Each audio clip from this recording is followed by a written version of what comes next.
Hello, everyone. Welcome to another episode of the Fawn Pod, Friends Occasionally Not Disagreeing. We're here tonight to talk about a recent movie theatrical release. Before we get to that, what you guys been up to lately? Let's start with Cody. Snicket. All right. Recently, I have been up to, I guess, mostly building. I kind of split Lemony time, Snicket? not lemony snicket, almond Snickers. I have been building a lot for my Halloween party. I've been trying to put together some arcade cabinets, which is not a spoiler because that was kind of advertised as part of this year's party. So that has been going fairly well, actually. I decided to very smartly put them on some casters that I ordered from Amazon right away because I knew they were going to be heavy as shit by the time all is said and done, so I could move them really easily. And that has gone surprisingly well, actually. And I was smart enough to get the kind that you can like do the little tap to like lock the caster down too. So they're like sometimes rolling around my garage now, and sometimes I have them locked in. But I have three done in about 3 days. And today I only had like an hour to work on them. So I'm hoping to get a couple more done tomorrow. I'm only frustrated by how long it takes to put the first pieces together, much less all the shit that's going to come after. So my danger is if I build like a ton of these cases for everything, but don't get time to actually like finish them, which is going to take longer than building them. That could be a problem later on, come closer to Halloween, but having fun so far. Bought some more materials today. And really, the only other thing besides that I have been doing starting at like 10 o'clock every night is playing Fallout 4 still. And last night I played till about 3 in the morning, which was a real problem when I woke up at 9 this morning, naturally. But I don't know. That was my summer game. And when I chose that this summer, I just kind of knew that that was going to take all summer, and I kind of pipe dream had hoped that I would actually get through the game by the end of summer, but spoiler, I don't think that's going to happen. So I think that's going to drag into the school year, unfortunately for me. But enjoying everything else. Oh, and I saw a little movie recently too, but we'll talk about that in just a moment here. Joseph, what have you been up Sure. to? Oh, yeah. I just wanted to give a shout out to a couple quick things. The first is a movie that my wife and I actually just watched last night. It is available for free on Prime Video, if you remember. So I guess not totally free, but it is a movie called Molly and Max in the Future. Oh, Max and Me sequel? No, Oh, unfortunately. Um, this is a very low budget sci-fi rom-com which the director said he was basically inspired by When Harry Met Sally, and it shows in the structure of this movie. It's about these two people who kind of keep meeting at various points over the span of, I think it's 12 years. holy Ethan Hawke. And they, they have all kinds of chemistry and really hit it off, but, the timing just isn't quite right for them to get together. But it's set in the future in space. Like when they first meet, one of the characters is driving a flying car. Did it have So a it's just number on the kind of front? like, what was that? Does it have a number on the front of it? A Oh, four, perhaps. Four. it does not, unfortunately. Um, but yeah, it's I mean a very kind of traditional rom-com structure, but in this futuristic setting, it's hilarious. It's like super charming. My wife and I both loved it. One thing I was not expecting is there's some pretty pointed political commentary in it. Hmm. One of the kind of like background plots is that there's an ongoing election to choose the next galactic emperor. And one of the candidates is named Turbo Schmuck, and he is from the trash dimension. Like it. And let's just say it feels very timely given certain events in current American history.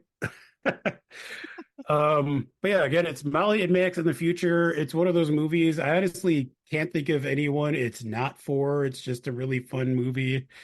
It's like a tight 90 minutes, which is always a plus for me these days. So check it out on Prime Video. And then I also wanted to shout out a musical artist that my wife and I have both become obsessed with recently. It's someone that I'd seen a lot of friends mention like over the past year or so, but had never really paid attention to. And that is someone named Chapel Roan. Are either of you familiar? No, don't think This so. is someone that I believe Cody Fleming would strongly hate. She is a 26-year-old, very gay pop singer. Chapel Roan is actually, she has called it her drag persona. She is a cis woman, but she often performs in like heavy, like drag inspired makeup. But her songs are super catchy. She has a lot of songs that are just like super horny about, wanting to hook up with women, and her music videos are all awesome. And she did an NPR Tiny Desk concert that's on YouTube that everyone should check out because it's just a great performance. And she's just a lot of fun. So Chapel Roan, give her a listen. That's about all I've been up to. Nice. Okay. This week has been a big movie week for us. With watching the theatrical release that we're going to talk about tonight. We also went back, and my wife and we watched Deadpool 1, Deadpool 2, Logan. And we considered watching a couple others as well, but didn't get to it. Well, also this week Did you watch Loki season 1, episode 5? Not yet. Unfortunately, that's all we got to get to. That's very specific, Joe. They also have released on Netflix the latest volume of Unsolved Mysteries. So we've watched a couple of those, which are always fun. Have they found Robert Stack or not? No, it's still unsolved. But are there someone's going to call in with some information? That's too bad. In the newest batch, are there some that are kind of like potentially either spooky or extraterrestrial? There's only there's an episode on the Mothman in this volume. Otherwise, the other ones all seem like unsolved like murders, like true crime. Stuff, I've noticed that. Like I watched a few like since they brought it back on Netflix, but I tend to be more into the not like true crimey things. Like the weird stuff. Yeah, like there was one episode, I forget which season it was, but it was like about UFO sightings over Michigan, like my part of Michigan, and it was just like super fascinating. Is the new format they just cover one topic per episode? Correct. Yes. Yeah. Okay. Not like the olden days of the like little 5-10 minute snippies. Right. Yeah. They're longer, more well developed stories on a one topic. Yes. I also got to watch a movie which is now on Netflix just recently, and it was one that I mentioned briefly on my most anticipated movies of the year, which is called Wicked Little Letters.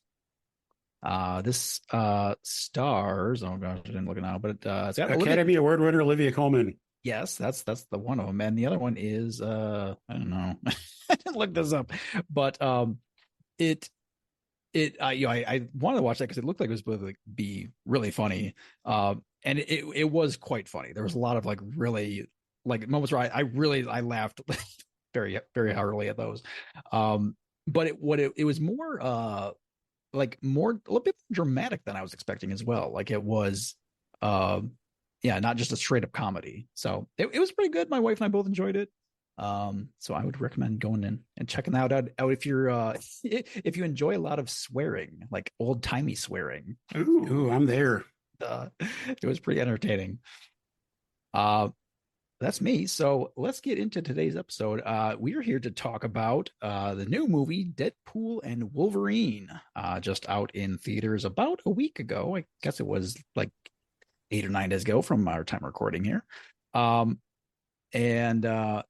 guess I failed to mention I'm Brett. I'm here with Cody and Joe tonight to talk about this. And so I guess we don't really. I know we I think everybody knows at this point we all have watched a lot of the MCU movies, so I don't think we need to talk about our history with this kind of stuff. But I guess let's just jump into the movie here. I think it as we've been doing lately, it doesn't pay to really just go through like a plot summary or anything. Let's just hit some talking points, just kind of throw out just whatever fun things you found in the movie that you want to talk about. And I'd like to start with the opening scene, like the opening credit scene, which was Hells yes. pretty unique and fun. I think it was very entertaining. It certainly has been making the rounds on social media like TikTok and things like that. But we get the opening scene with Deadpool going to look for the corpse of Wolverine, specifically old man Logan from the Logan movie. And then we see him using Logan's corpse to beat a bunch of bad guys up. Yeah. As well as dancing to the classic NSYNC song "Bye Bye Bye." So what do you guys think about this opening scene? I really enjoyed it. It was a lot of fun. I thought it was terrible. No, I thought it was hilarious. I also thought it was very smart for a couple reasons. One, it immediately puts the audience at ease as far as any concerns that this would be like a watered down version of Deadpool. Mm-hmm. Like it just starts with like swearing and ultra violence and like lets right from the start that this is going to be an actual Deadpool movie and not Disneyfied. But it also immediately lets you know from the start that they are not undoing the ending of the movie Logan, which was, super impactful and powerful. I mean, what Deadpool does with Logan's corpse is maybe the little questionable, but I like that they established right from the start that that ending to that movie still happened and you can still appreciate it. And this is kind of going in a different direction. Yeah, I like that he like specifically like makes a point as well that he's like being respectful of him. Basically, then just goes and like rips his bones apart.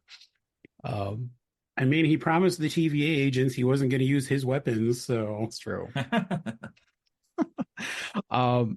Yeah, I think that's a good point to make as well. Just the about this, a lot of concerns about this movie.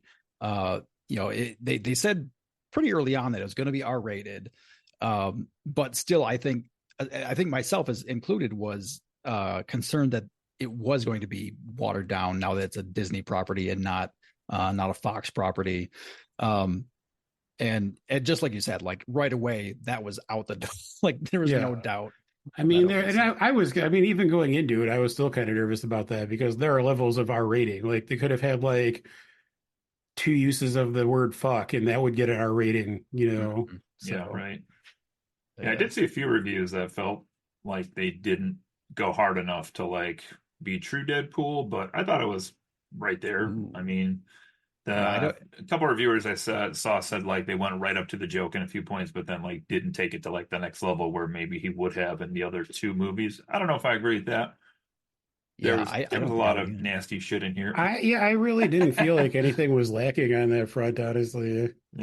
Yeah, there was a ton. Like, I probably even more like visual, like violence than the other movies. Like there was a lot of like gore and just like I wondered if that was just me in the head and it was like I was surprised at the level of gore, almost like they were like purposely amped it up, so there also was like a ton of like sexual jokes. Like I don't know what that reviewer is thinking about, but I thought it was easily like a Deadpool, what we would expect from a Deadpool movie. So I'm kind of curious too, just for like since it was rated R, the violence was there, the sex jokes were there, and the language was there, and they've kind of softly been dancing around an R rating. I feel like with Marvel, with some darker properties, or like Star-Lord says the F word in the one Guardians 3, but there has never been nudity. Is that correct? In the MCU, no. I don't think so. Like we saw, I doubt there ever will be. Per se, I think the Eternals had sex, did it not? It did. I believe that was the only Marvel property until this one, possibly. She-Hulk didn't have any, did it? I think She-Hulk actually did have like just like comic. I don't think there was actually a sex scene, but I think there was maybe like the morning after something had clearly happened. Yeah. Just before we started here, my wife sent me a link to something that was questioning whether it was Ryan Reynolds doing the dance to Bye Bye Bye, and apparently it was not, I unfortunately. was sad. Yeah, I heard that. I was sad that it was not. Come on, Ryan. I did it at my wedding. What's the problem here? I wonder if he like tried to. I feel like it was something he would have like tried to do because he like really wanted to do it, and then it was like, I'm too old for this. That would make sense. Yeah. Yeah. But the dancer that did that was like really stinking like, yeah. So anyways, some of the opening scenes where we, once we get past those opening credits and where he like starts talking about like, we basically go back in time to like set up why he got into the situation. We see him essentially like selling used cars and like being like this really low point in his life. Even like, especially the fact that we find out that like he and Vanessa are not together at this moment. Like those opening scenes for me, I like almost like I really did. I didn't enjoy seeing those. Like I didn't enjoy seeing the character like in that situation. And like, even to the point where I like started feeling like doubts about the quality of the movie. I was like, oh, this is not like funny. It's like not enjoyable. Like, what is going on here? Did you guys experience anything like that? I see where I go ahead, Cody. Well, I think I agree. His mundane life didn't really make me as a viewer care, I guess, about anything that was going on. Slash, like I also didn't believe it really too, which is the other problem. Like he's fucking Deadpool. Yeah. I don't believe he's just gonna start selling cars. I don't know if we want to talk about like plot concerns this early or save it until later in the episode. But I mean, I feel like you can just throw them out whenever you want. What do you got? I'll say like one of my few real like reservations with this movie was the fact that he and Vanessa are not together at this point, because I don't feel like there is really, why did they break up? I mean, I don't feel like that's ever really established, at least not in a believable way in the movie, especially after he literally like went through hell and like fucked with the continuity of the universe just to get her back in Deadpool 2.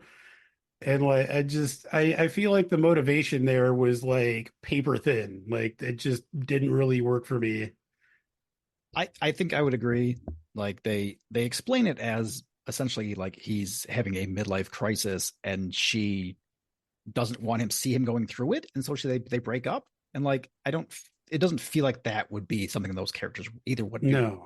So I didn't really believe it as well. But yeah, also like I don't know what purpose it served to the plot, because like him going on the adventure to save his universe would have been fine motivation to like do that. Like he didn't need to prove himself or do this quest or her find himself again, whatever. Like that wasn't really needed. So I don't know why that was in there either. That was kind of weird. Yeah, that's true. Yeah, because the whole thing is he's trying to save his entire universe. So even if she was still madly in love with him, that would probably be even more reason for him to do that. Well, I'm glad we got the one concern out of the way first. So now we're done. I will say though, as far as like his boring car salesman life goes, I do love Rob Delaney as Peter. He's like the one thing about that whole scenario that kind of kept me interested. I did enjoy that he kept the Deadpool costume in his locker at work. Just to like shove it in Ryan Reynolds' face. Like the whole thing about how he has a friend who got like both his nipples pierced and then like a titanium chain or whatever going from there down to his bits. And then we later find out that he is that friend.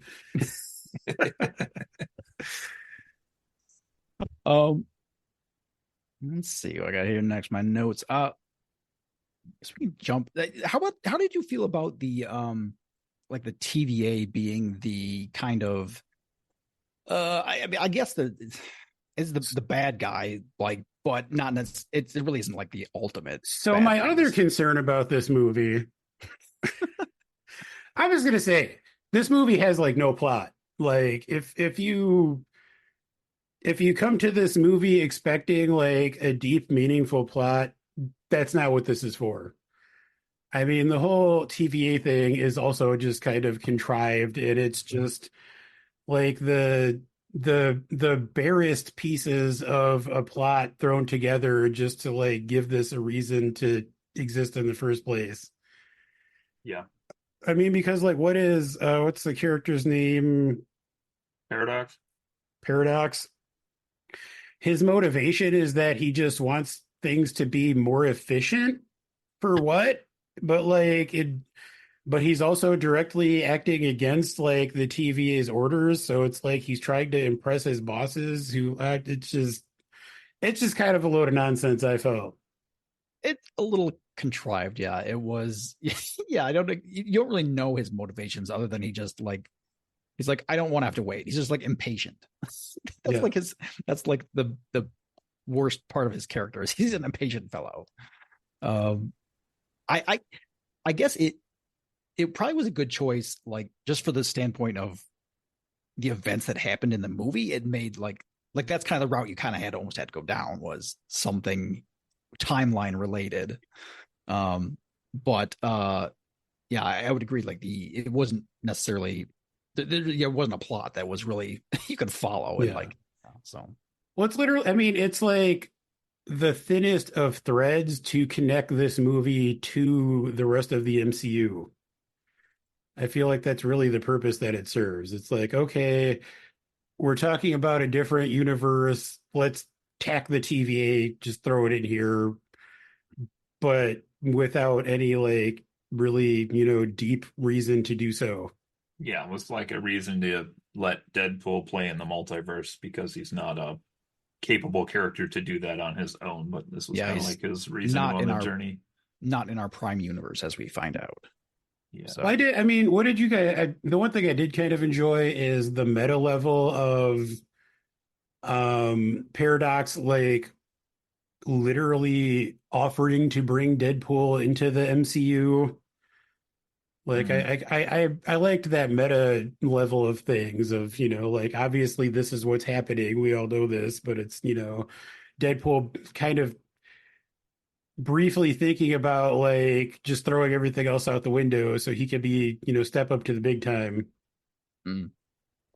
I think they used it well in that regard, as like it really kind of they used it well to set up the situation with these universes, like because I would have no idea, like is he in all the same world as all these other heroes? Well, now we find out that he's not. He's like his own separate thing that's like completely cut off from them, which then like makes sense for why he hasn't seen anything previously and all that. So in that regard, I think it probably worked out well using the TVA to do that.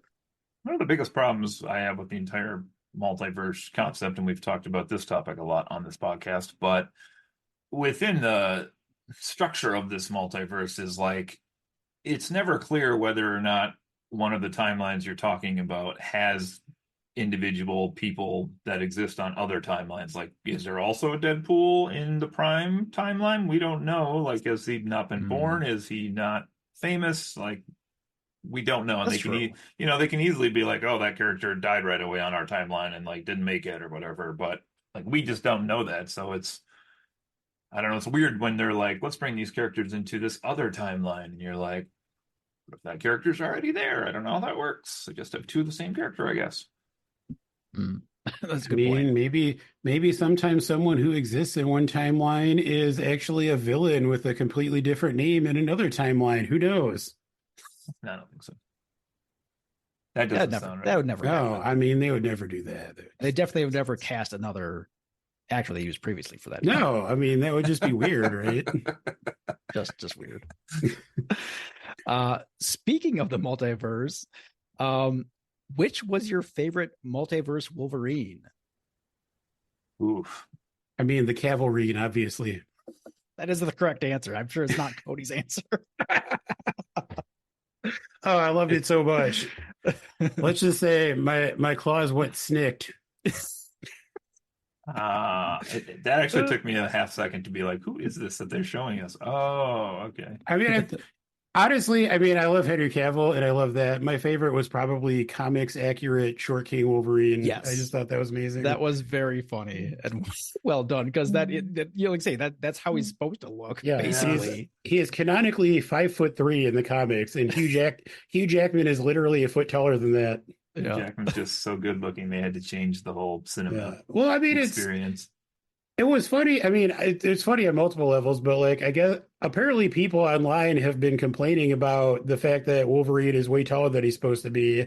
So I think it was also funny because it serves as a way to, show them how ridiculous it would look if they actually gave him like True. the actual comics accurate height. Yep. That is a fair point. Yeah. Yeah. Point out why they make movie changes sometimes for the betterment of the experience. Mm, Yeah, I was screaming during that part actually. I just watched it today, but I love the Patch version when he had the patch over his eye and he was playing cards in like the CD club. I love that. And right. Yeah.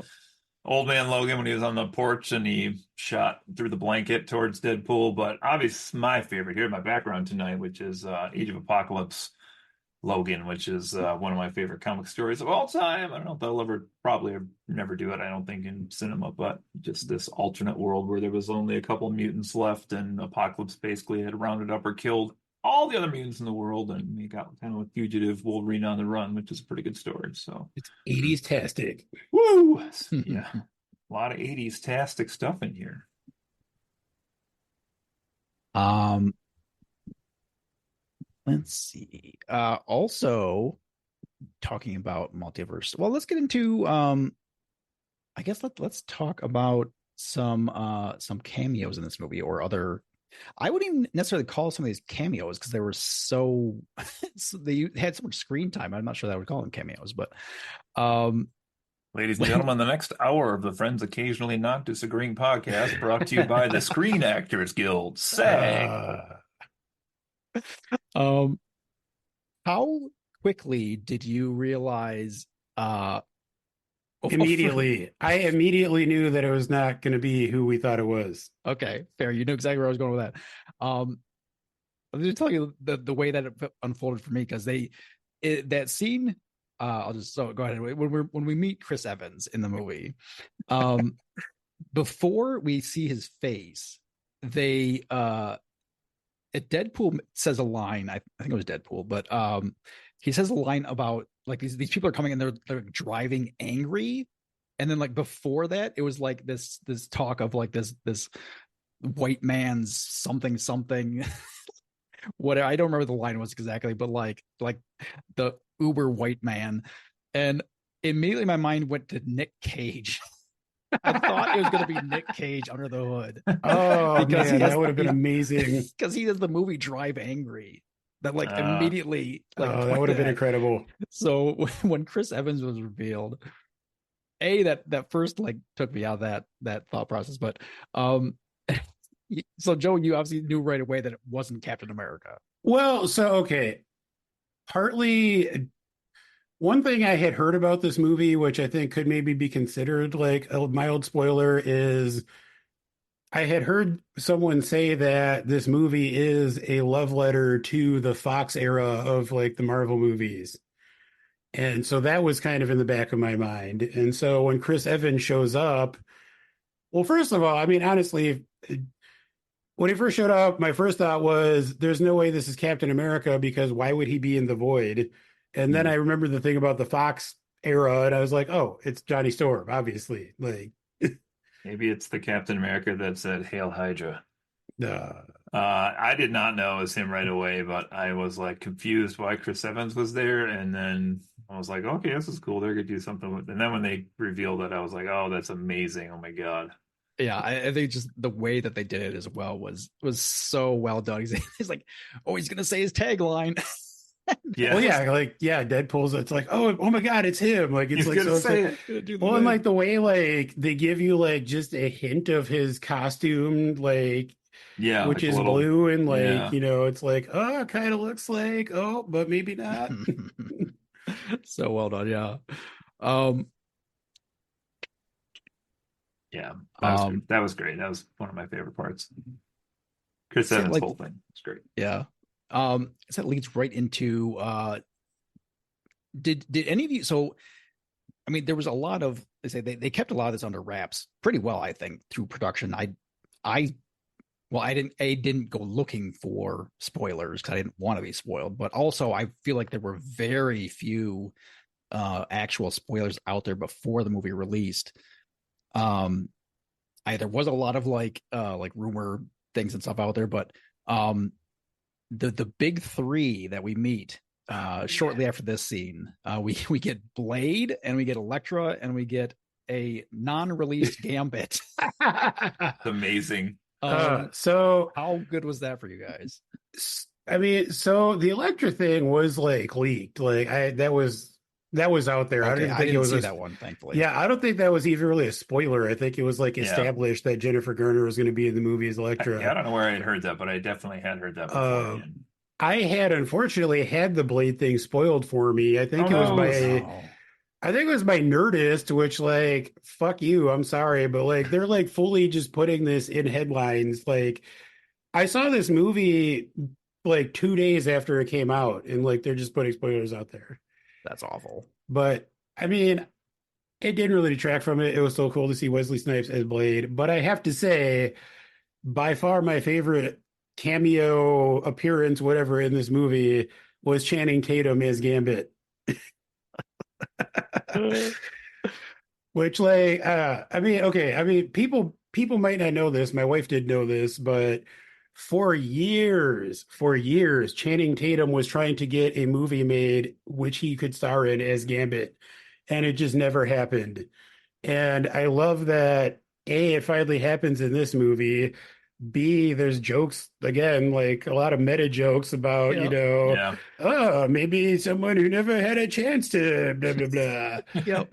And I also just love how completely ridiculous and over the top his accent is, and like how they make fun of that, because it's like in retrospect, like this is probably what it would have been if they had actually made a Gambit movie with Channing Tatum. I just loved everything about it. Yeah, it was very fun. Yes, he was terrible. That was the point, though. Yeah, I know. Just saying. I also like he's a rather buff fellow with a large head. He does have a huge head. Holy cow! I noticed that. I don't know if it was. I mean, it's fine, but when you like, I certainly pictured Gambit as a more kind of like lithe. Yes, exactly. Yeah, I do feel like the costume just highlighted how big his head is. It looked like he was just like squished in there. Yes, like he was just all his face was just squeezing out the front, just like Play-Doh. I mean, that being said, like as ridiculous as the accent was, I did think the way they actually portrayed his power with the cards was pretty cool. Yeah, agree. Yeah, it did look pretty looked cool. Good. Yeah, and they gave him enough like cool scenes to make you go, oh, I would like to see this character in something. Yeah, at some point. Just maybe played by someone else.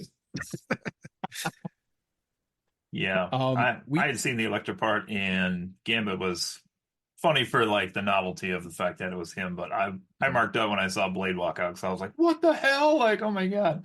Yeah, I loved his line about "There's only ever going to be one Blade," and I was like, "Ooh." "Oh, that was hilarious." It was so good. Well, I thought it was. I mean, again with the meta stuff, the joke about how the Daredevil had been killed, and they like apologized to Elektra, and she's like, "It's fine." Yeah. But one thing I didn't catch, I had completely forgotten that Ryan Reynolds was in Blade Trinity, the third Blade movie, and apparently he and Wesley Snipes did not get along on set. And there's a joke about that, in like he says, like, "I never liked you." Like I didn't really catch that, but I like saw someone else talk about that. It was just kind of funny.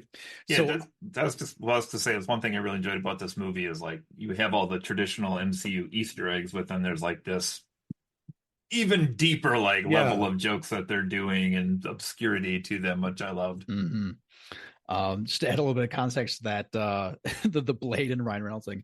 I was aware that they like had some sort of beef through the years, some sort of disagreement.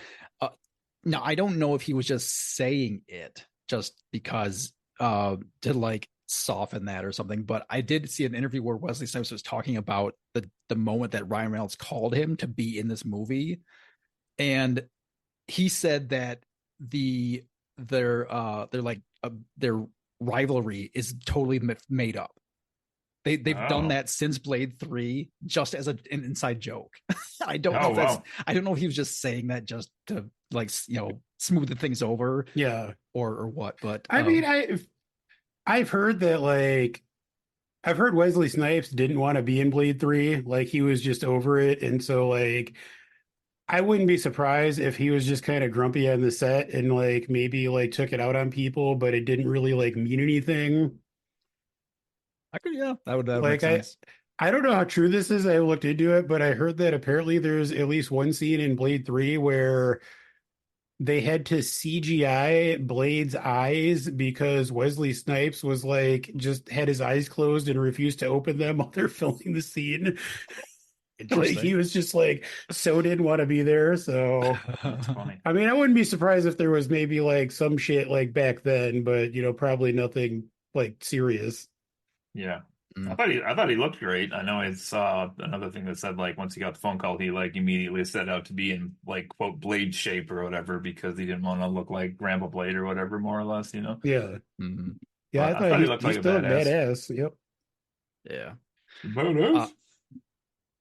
So I mean, shortly after that, we see Cassandra Noah for the first time, which we had talked about this ourselves before about that. It's like a character that I don't think any of us really are aware of or like familiar with. I thought the way she was portrayed was really like pretty disturbing. Like she's just like mind fingering all these people. Literally. That's a good way to put it. And like I like a lot of those times I was like, oh man, that looks like it would be very uncomfortable. Get your fingers out of me. Not like that. I thought she was a really fun villain, despite the fact that we didn't really get a clear look at like what the extent of her powers are, and I thought the casting job was great. Like it looked like what's his name? James McAvoy, right? Like really Yeah. close. Like I was like, wow, that's a great makeup / casting job. And also I think a Charles Cassandra story would have been a lot of fun. I don't think we're ever gonna get that, but it might have been a really interesting story between the two characters. Mm-hmm. Agreed. Yes. I loved her. I mean, agreed with Cody. I think the casting was fantastic. Emma Corrin is the actor. Job by Olivia They Colman. uh Is that who it was? no, I mean there's Oh. some crossover because Emma Corrin actually played Princess Diana on The Crown, on which Academy Award winner Olivia Colman also played Queen Elizabeth II. Ah, But no, I thought Emma Corrin was fantastic. I mean, really chilling, but like in the best way. Like I love a villain who is just like totally cool and calm while they're doing terrifying things. The literal brain fingering, the effect they used for that I thought was super effective. hmm. Like it just looks creepy as hell, and like I can't imagine what it would feel like to actually have, someone messing around in your brain like that. Um, Well, you kind of did, but well, that is true. I mean, as far as establishing her powers, honestly, I think all I needed is what she does to poor Johnny Storm, R.I.P.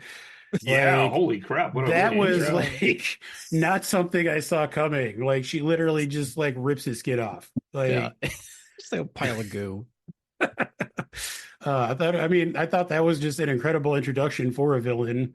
It's like, oh, she could do that. I don't really need to know anything else. Right. Yeah, that set the tone that like she was not to be messed with. Yep. So that was well done there, as I would say. I mean, she also had one of my favorite lines in the movie, which I don't remember all of it exactly, but when she threatens Deadpool and Wolverine, she says something to the effect of like, I'll scramble your brains on an atomic level while flicking my bean to the Enya box set. That's Like, really good. but like the way she delivers it with that British accent is just like chef's kiss. Mm. Wait, did they make any box set? Just kidding. All right, well, can we spend a second like talking about how they threw in a bunch of character cameos, like as her henchmen, Yeah. henchwomen. This is like probably the number one reason I want to go back and watch this film again.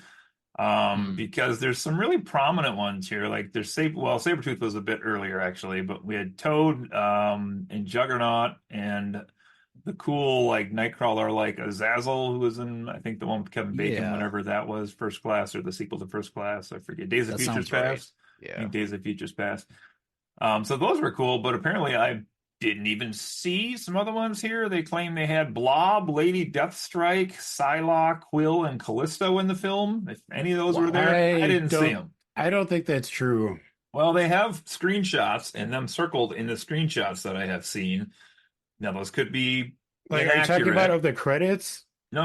Like when they have like the more panned shot of like all Like of her the group shot in her henchmen. fortress. Weird. Yes, agreed. And I have not seen a complete cast credits leaked online. Have you? I specifically tried to look for one and couldn't find one. Which is Yeah. weird, right? It is a bit weird. I mean, I looked like the day of going like 2 days after it was released. So I was might looking not today for some had stuff for time this for since it. I just watched it, and I was shocked how little is out there still about the movie. Like this is the least leakable movie ever. Like I don't Yeah. understand what's happening here. I'm looking at the IMDb right now, and I mean the IMDb That is is probably the most extensive list, but Also it not does complete. not list any of the people you just named. Yeah. Also, I noticed that was a pretty short list on IMDb when I looked at it earlier. I love that Henry Cavill is officially credited as the Cavalrine. Awesome. But yeah, some of these are interesting. I like that they brought Tyler Mane back for, is it Taylor Mane? Taylor Mane for Sabretooth? Tyler Mane. Tyler Mane, okay, yeah, for his little smidge there.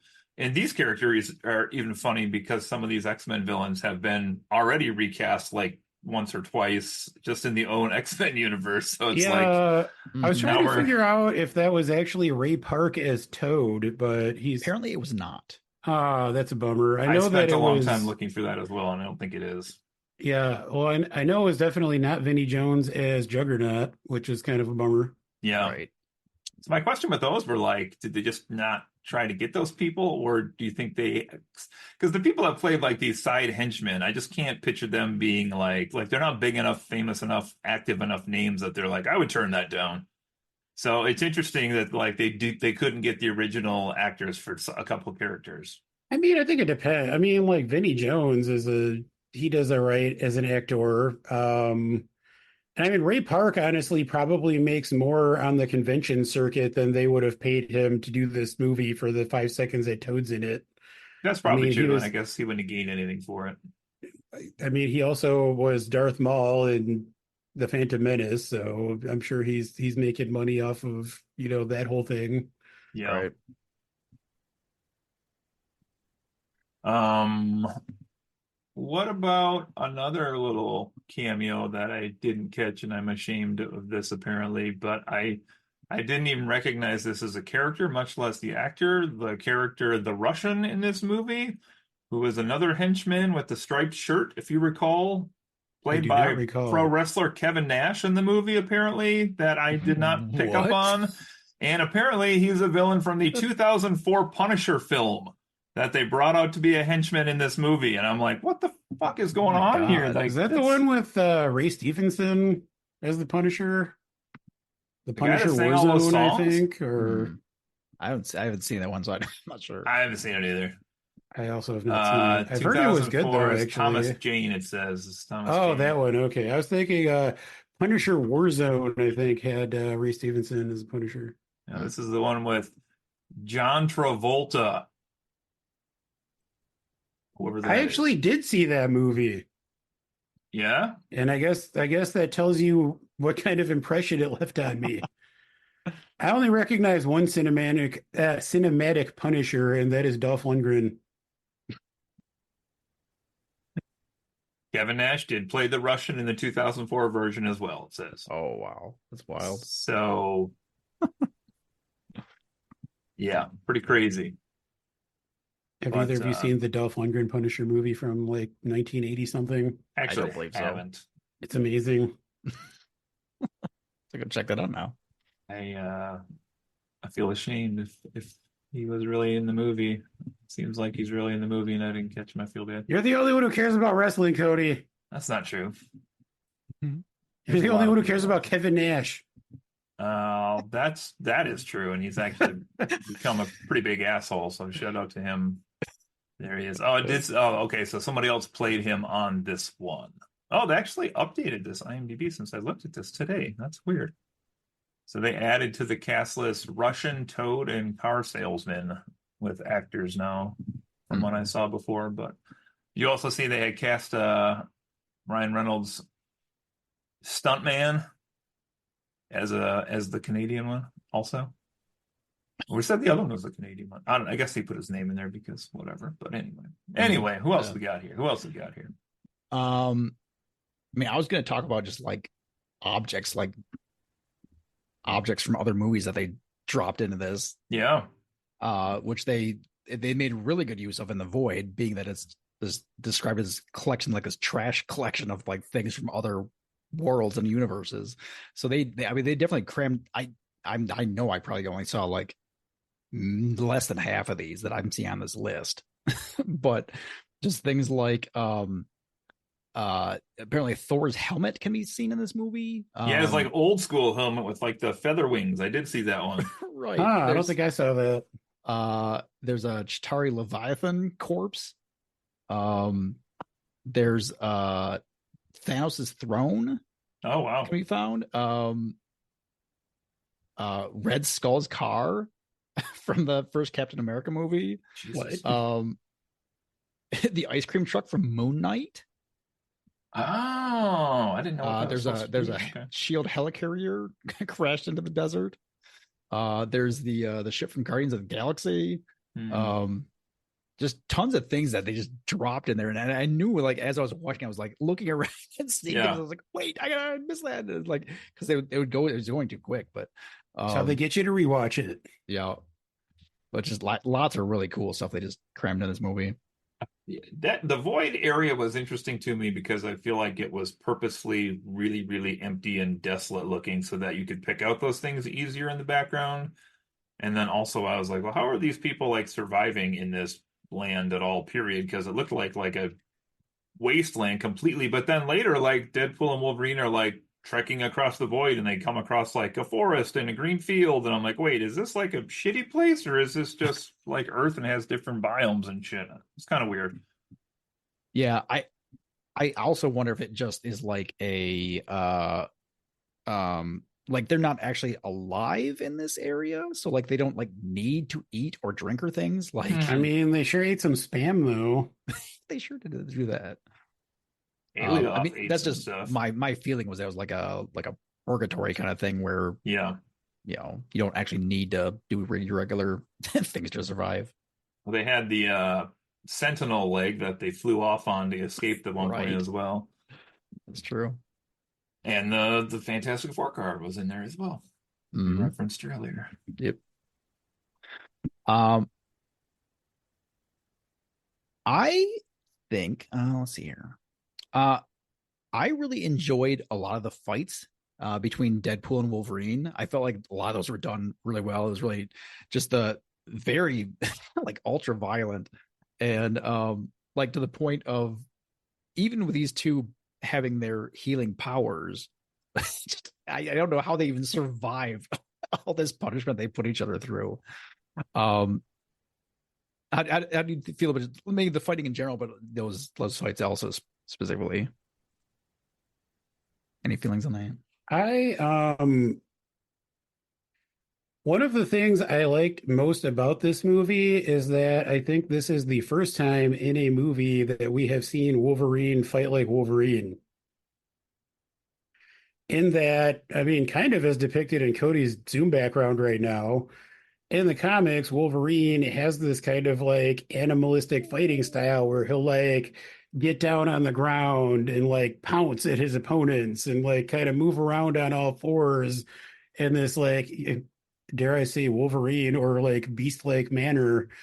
And in all the movies prior to this, he basically has just been like a buff dude with claws who just like stands there and like fights people. So, I mean, I appreciated that they actually incorporated a more comic accurate fighting style into this movie. Um, I think we got like two major fight scenes between Deadpool and Wolverine. Um, honestly, I think it's before the first one. Deadpool turns to the camera and says, get your special sock out." Like they know they're giving the nerds what they want. And like honestly, even not I don't know when Deadpool as a character was invented, but like Deadpool comics were not a thing that were in my life when I was a kid, but Wolverine and X-Men comics definitely were. Mm-hmm. Um, but like even not having that kind of a relationship with the character Deadpool, I still got kind of a little nerdily excited when this happened, just because I think at its best, the MCU gives us things that, like, as 10-year-olds, we never thought would be possible to see on the big screen. That's, the scene in Avengers Endgame where, like, literally everyone comes together made me just fucking weep openly in a movie theater just because of how awesome it was that this was happening. Mm. And I kind of felt, not nearly to that extent, but like a much smaller version of that in this movie a couple times where it was just like, I never thought I would see this on the big screen in a movie theater. It was just a lot of fun to see these two kind of go at it. Was it awkward for your wife when she caught you masturbating at the theater during that moment, or? Unfortunately, I forgot my Hulk hands at home, That was so I so wasn't great. Oh my able to. God. No, I thought the fight scenes were well done between the two of them also, and I would agree that like younger me would have been like, "This is amazing." Current age me, I was like, "Well, both these guys can't really like hurt each other, and this fight scene is not going to like end the friendship in this movie." So like, is this just a scene stealer to have a scene stealer? Because nothing's going to come out of this overall. But it was fun. I really liked the scene in the car when they just like bloodied the hell out of it, and then like they showed them waking up the next morning and Deadpool's just like wrapped with an absurd amount of seat belting. I don't know where that all came from, but it was amazing. Yeah, that was hilarious. Yeah. Also, it's weird that I keep referring to the comics because I'm probably like the least like comics reader of the three of us. But like during the Honda Odyssey scene, there is a shot, like a brief shot where it's like first person Wolverine flying toward the camera with his claws out, which is kind of like an iconic Oh, comic shot, and that made me a little happy. we did get a couple of those. There was also the we didn't mention it earlier, but when he's multiverse hopping and he jumps in between the Hulk and Wolverine, which is Wolverine's origin in the Yeah. comics, I was like, that's a nice little nod. Mm. Um,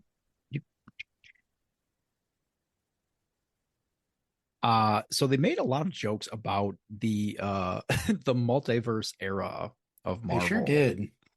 Uh, I personally thought a lot of those were really funny and are really just kind of I think it's cool that they can acknowledge that like this middle portion of the MCU has really not been great. A few exceptions, but overall not great.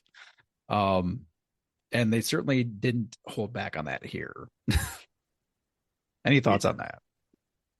Yeah, I think you're right. I think it was, I mean, they took shots at Fox, they took shots at DC, they took shots at the MCU itself. But yeah, they definitely did lean into like mentioning that it hasn't all been up to snuff in this particular era, and I thought that was good. I don't know.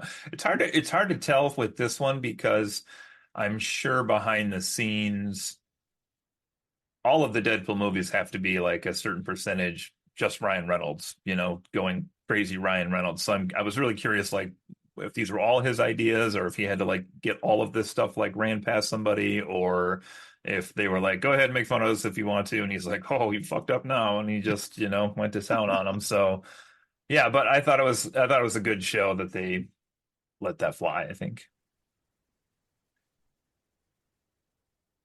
I have some feelings about this. I thought it was funny. I also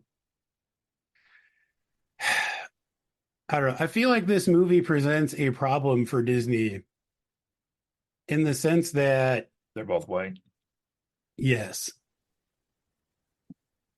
no, this movie is already a massive success. Like the second weekend is already tracking to be like, it's I think when I checked several days ago, it had passed $500 million internationally, and like this weekend is tracking to be super strong.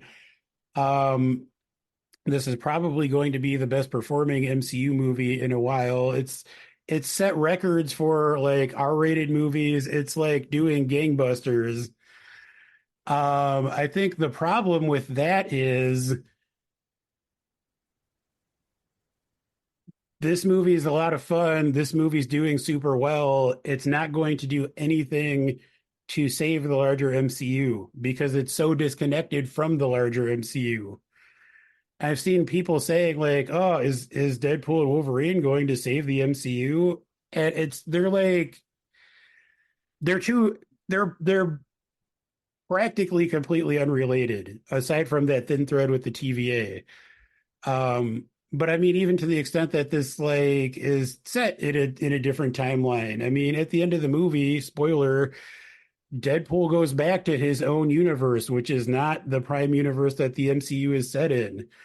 So it's like 99% completely removed from the MCU. And like just because this movie is a lot of fun, it doesn't do anything to help the larger MCU. And I feel like that's a problem for Disney because this is doing so well, I imagine they might expect that that means things are turning around and that the next movie, Captain America, whatever the subtitle is now, is going to do well. And I just don't think people are going to turn out for that, at least not because of this movie. Hmm. Like, I personally, like, I will go see another Deadpool movie in a heartbeat. I have zero excitement for Captain America or, most future MCU projects. I have a couple of follow-up comments on that.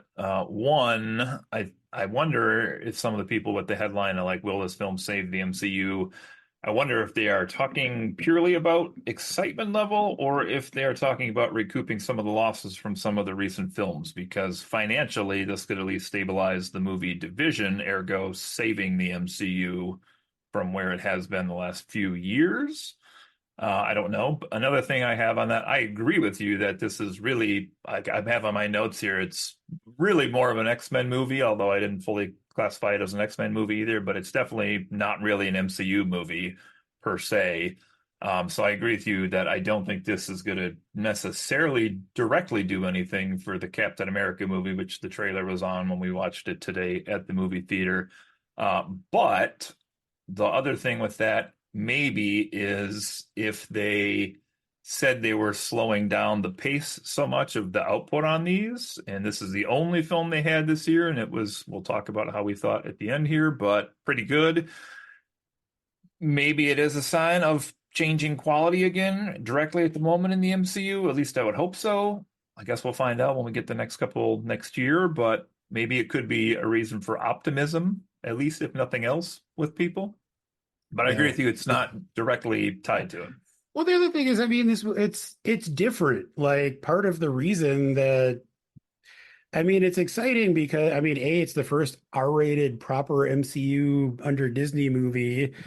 B, it's been a while since we've seen a Deadpool movie. But C, the biggest thing is Deadpool and Wolverine. Like they're bringing these two massive characters together.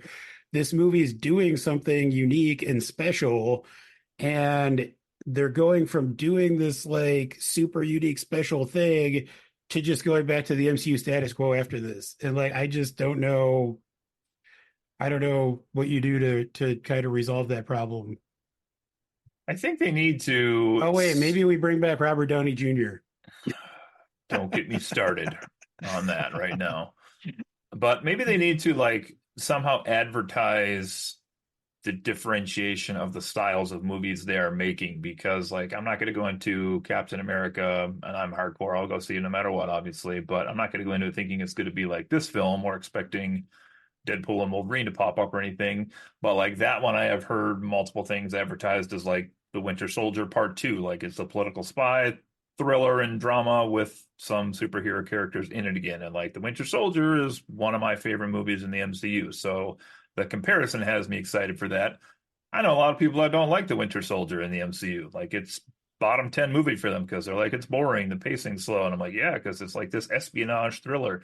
And I feel like they were trying to get into some of that with this middle phase that they're in, with like some horror in there and some comedy in there. And like they're trying some of these different approaches, which I guess could create like bigger world building issues when they maybe eventually come back together. But maybe they get to a point where like different MCU fans enjoy different styles of MCU movies. I don't know. I don't know if that's possible or if they have to always be linked, but I don't know.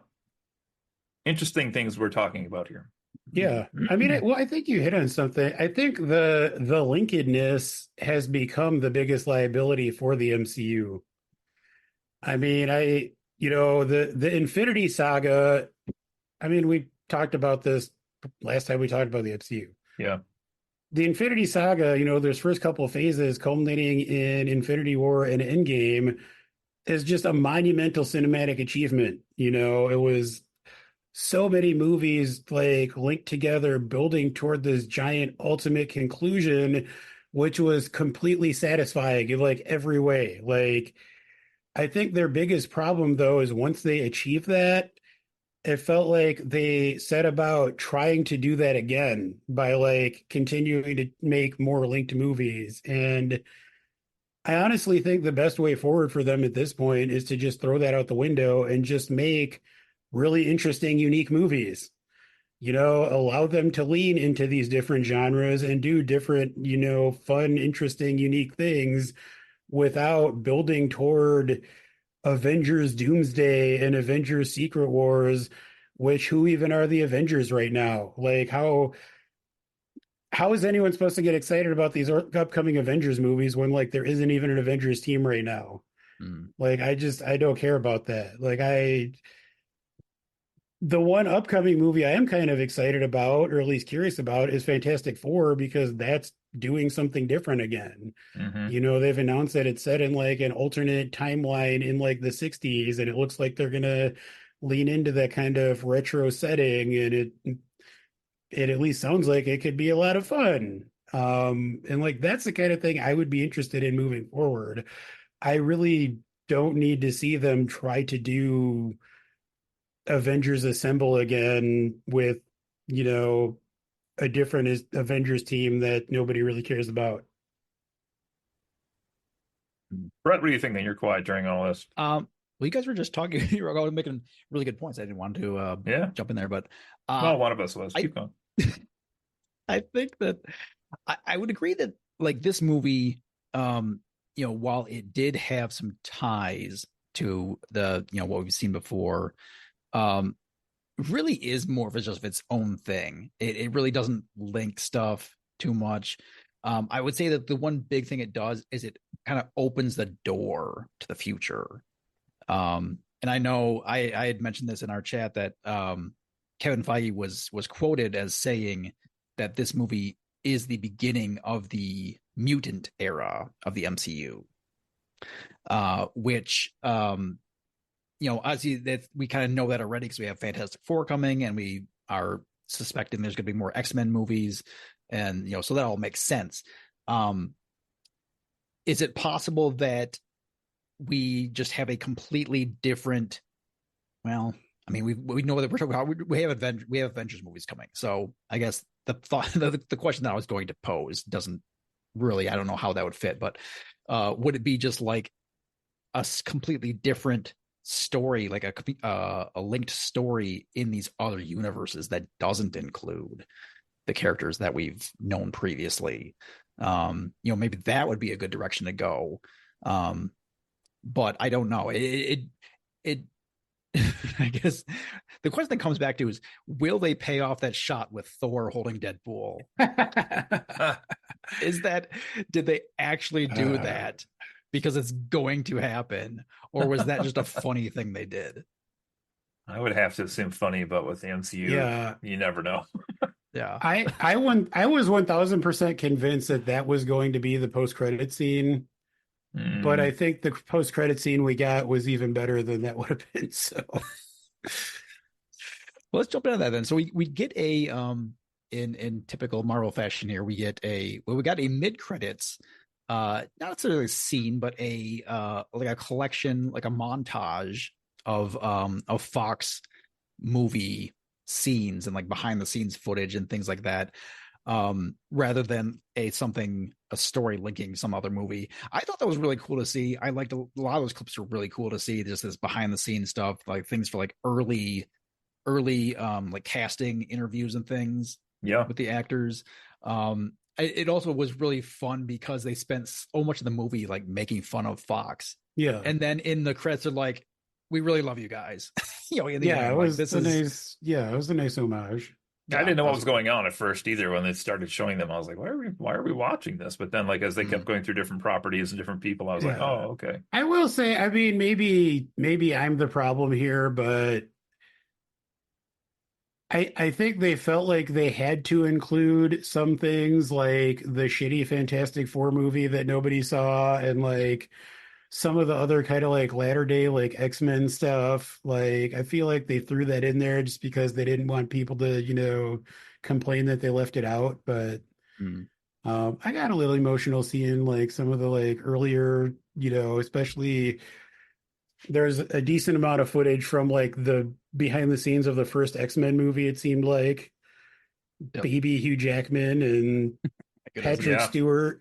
Patrick Stewart, who you think always looked old until you see him from like 20 years ago, and you're like, oh, he actually looked a lot younger then.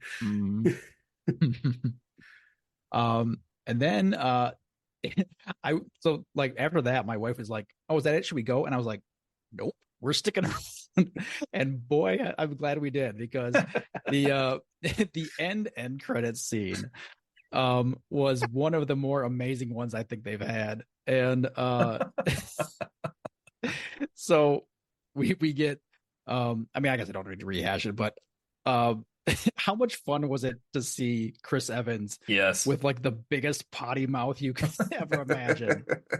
I mean, this is why Chris Evans is amazing, because he was perfect as Captain America, but he's also great at being a dick. Like he's kind of a dick in Scott Pilgrim versus the World. Oh, for sure, spoiler alert, he's a dick in Knives Out and great at that. Like he's just great at being an asshole, and this is like his final form in that regard. Like he just goes for it. Yeah, it was pretty awesome. I gotta say, I thought it was a weird choice, but then once it was done, I was like, oh, okay, that makes sense why they did that. Yeah. I think it was just awesome as well that like we go through that scene where he gets killed, and you're like, oh wow, Deadpool really threw him under the bus there. Yeah. like totally, like, and then you find out he actually did say those things, or apparently he did. But apparently he did. Yes. Sense. Oh my god. I briefly wanted to bring up the soundtrack. It's like they really fun, like Deadpool movies have always been movies where they stick in songs that you wouldn't associate with an action or superhero movie. And I feel like they not only do they fit the scene, but the contrast is fun because it's like Madonna singing a pop song and there's people dying everywhere. I really enjoyed a lot of the song selections of this movie. I agree. Yeah, for sure. My wife even was like, this was a fantastic sampling of like music we know, and my kids were like, we knew some of it, but not all of it, but it was a really nice variety as well. I will say, like, there was some older, like 50s, 60s stuff in there, a lot of 80s, 90s. I mean, it might have been some 2000s, I guess. And things probably right around late 90s into 2000s. Yeah. And then I also enjoyed that they did like just a couple seconds each of the songs from The Greatest Showman with Hugh Jackman, even though they didn't get to the part where he was singing, but I was like, whoa. Nice, yeah. I mean, it could have used more Taylor Swift, but we had Avril Lavigne. We were covered. It's fair. We were covered. Just how disappointed were you, Joe? I was so disappointed. Honestly, like, I mean, 99.99%, I just wanted it to happen just to piss Cody off. For listeners who may not know, there were pretty persistent rumors leading up to this movie that Taylor Swift was going to make a cameo playing Dazzler, who in the comics is like a glammy pop star character with some powers. And she's also like very close friends with Ryan Reynolds and Blake Lively, his wife. To the extent that she has some songs named after their children or vice versa. I forget didn't know exactly how about that this till the goes. car ride home today. That was crazy shit. Oh, okay. I didn't know that. Yeah, no, it's true. I know the Also, I songs, didn't. but I didn't know the people. Like Karen said, they have a son that they haven't named yet, or they haven't released the name of. Just Oh, I don't because know there's about not a. that.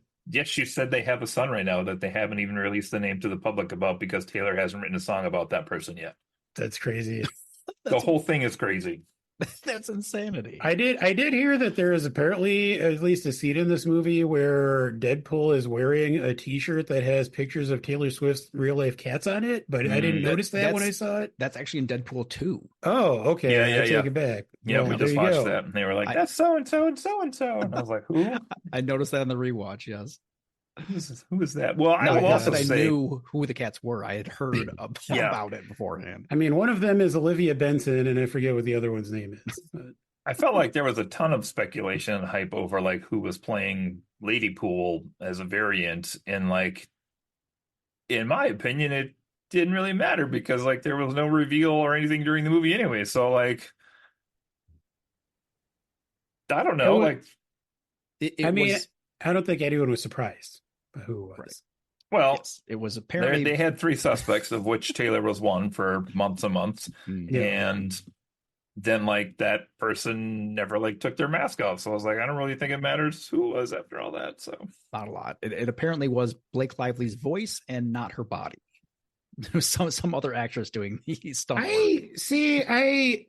I felt like at least like 90% of the Deadpool core was just all CGI. Like, I don't even know if there were even actual people there. it's a good question. I don't know. That would be a lot of people on scene simultaneously. Yeah. Well, and like even, I mean,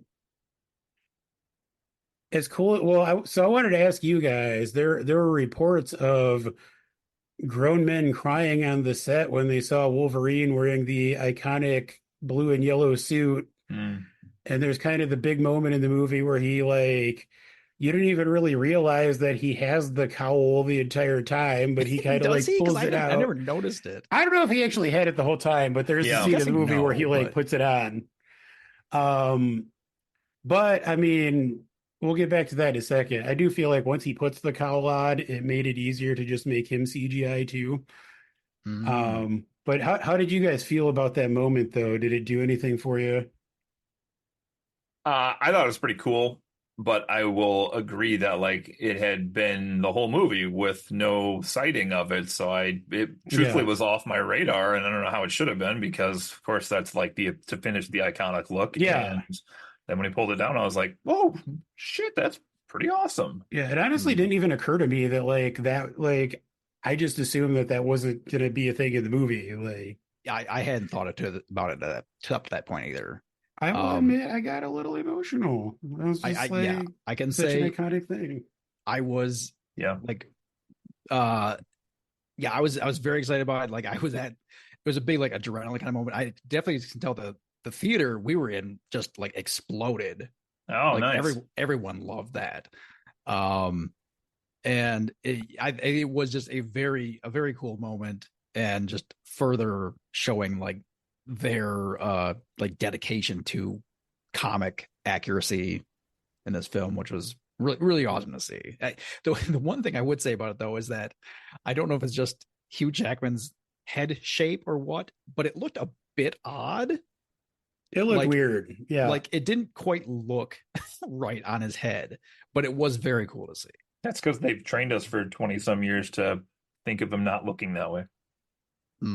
That could be too. Maybe I don't know. I will say. Go ahead. Cody.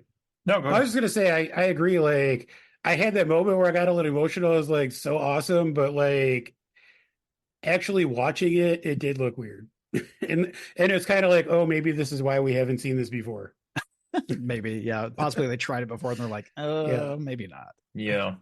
Yeah. I was definitely the loud guy in my theater who was like gasping and cheering and shouting, and I'm sure Nice. embarrassed everybody, but I was like, eh. There was another part that really hit me emotionally, though, since we're on the topic, and that was how disgusting that dog's tongue was throughout this movie. Oh, Ah, how dare you talk about Mary Poppins like that? Now, was that a real tongue or a CGI tongue? I'm actually asking that for real because I that tongue creeped me out the whole movie. I believe I believe that the real dog. I think that It is is a like real a dog. world famous like ugly winning Yeah, ugly it dog was the contest winning world's dog. ugliest dog. Yeah, Yeah. I'm sure I've seen that dog before.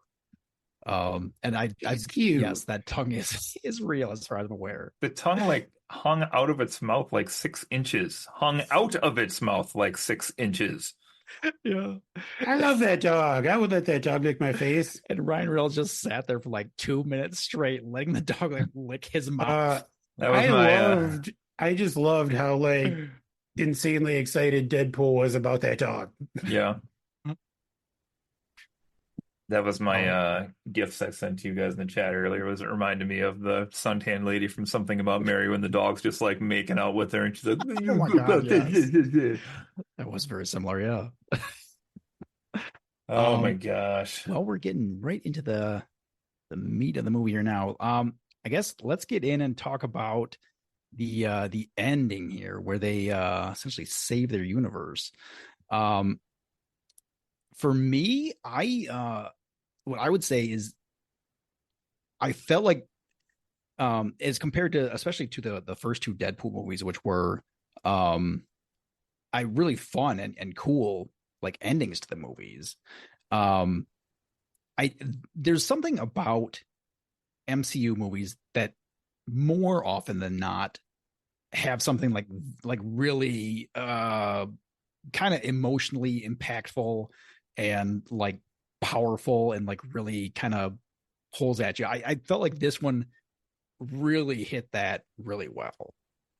You get the scene where Deadpool's essentially trying to like sacrifice himself to save everyone else, which like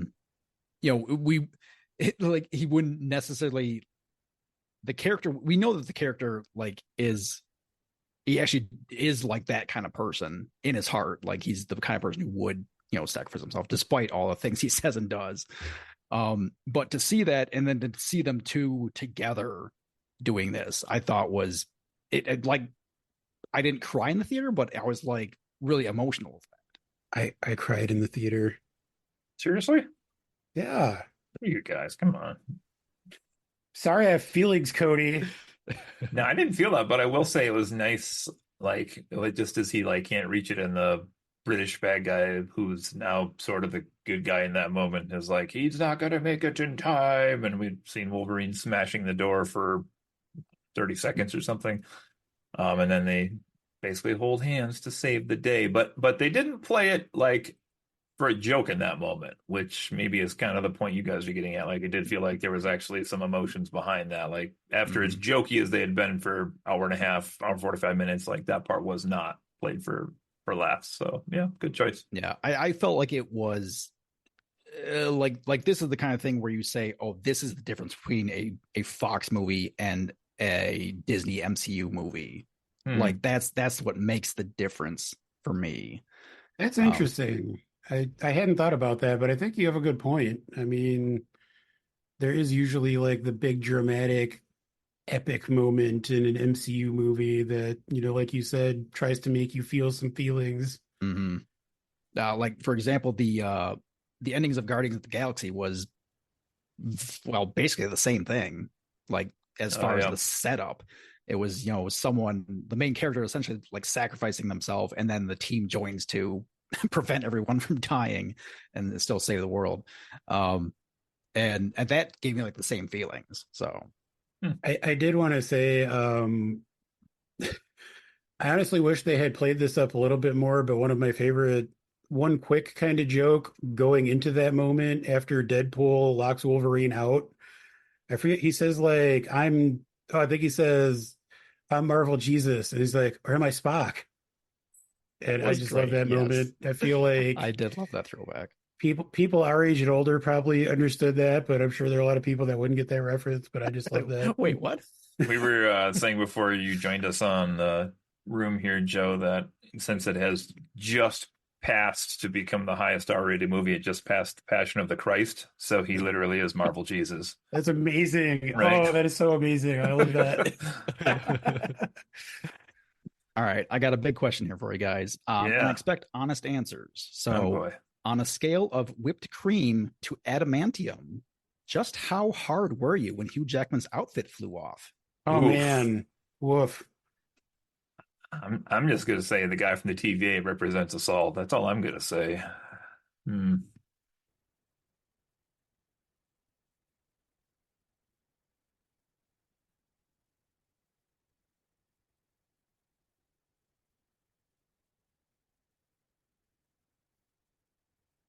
To be break the room with. Anyway, to get to the important question, I was hard as adamantium. I can't think of what kept. Oh, I was at least as hard as vibranium when I Oh, there saw we go. Hugh Jackman's body. Ooh. If not actually adamantium. Somewhere near whipped cream, I guess. I think it's hard. It's hard. Heyo. Hey, Full no, stop. honestly, it's hard not to be impressed at like just Hugh Jackman's physique. I mean, the man is Mhm. 55 years old. Like, Yeah. good God. Brett had posed the question of whether how much of that is CGI. And I mean, I think during the shot where they're both kind of like holding hands, saving the day, there's CGI going on. But then there's the scene where they both come out and he takes the mask off, and I think Hugh Jackman did that work. Mm. He's pretty jacked manned He's a up. jacked man. He is pretty jacked manned up. But it's interesting, it'd be a fun podcast discussion. Like, he's got to be one of, if not really close to the top, like most versatile actors that we had a chance to grow up with. Yeah, I agree. Mm. Like, honestly, that's aside from his physique, I mean, I know obviously he's always been great as Wolverine, but it just struck me throughout this movie, just like what a great actor Hugh Jackman is. I mean, he is kind of the emotional heart of this movie in a lot of ways. He's, plays this like super tortured Wolverine who has Yeah. lost everyone he cared about. And I think he like really conveys that amazingly. And I mean, it's the perfect foil for Deadpool and his buffoonery. Right. But like even aside from serving as kind of the straight man, I think he actually gives a genuinely great performance. I actually thought both of the leads did a really good job acting in this film. I mean, Ryan Reynolds is, you're judging him with maybe with a different set of criteria than you would most actors, but I thought for what he was doing, he was top notch in this movie, and Yeah. so was Hugh Jackman, really. Yeah, and really, when they want to do it, I think all of the Deadpool movies have done a really good job of giving us a lot of heart in particular scenes. Like when we feel like we need to do that, they are really pretty powerful and emotional, like heartfelt things that we're seeing. So I think he definitely has that capability as well. Yeah. Hugh Jackman had the them. second best performance of the film, right after Yukio. She's Hi, perfect in every Yukio. film. What are you gonna do? Well, I think. Oh, I hit it at one out the thing that we my wife and I were talking about this earlier, and we came up with this thought: is and it seems like it almost can't be. I think there's like a plot hole here, but are all the X-Men dead in Deadpool's universe? Then, if he is in Logan's universe, and in a Logan movie, we know all the X-Men are dead. Are all the X-Men dead? And is that why the mansion is always empty? I can actually answer that my own question because because there's the one scene is it in Deadpool 2? Because we just rewatched this too, where he's like, why is this place always so fucking empty? And then there's like the door that shuts with like 30 people crowded behind it, so they don't have to face Deadpool and meet Deadpool. Yes. Yeah, there is that scene, which kind of breaks that logic. But yeah, it was kind of an interesting thing that just popped up between us today. I mean, so they must not be, but in Logan's universe, the X-Men are dead, but is there a Deadpool? But well, I Bwah, mean, bwah, bwah. the thing that sets this in motion is the fact that Logan was the anchor person in Deadpool's universe. So that's kind of a messy question to answer because that suggests that Deadpool is living in the universe of at least the movie Logan, Mhm. Oh, that's in true. Yeah, which because he went the to dig him X-Men are up. dead. Yeah. No. Did he? Well, I'm trying to remember those flashbacks now. Did he?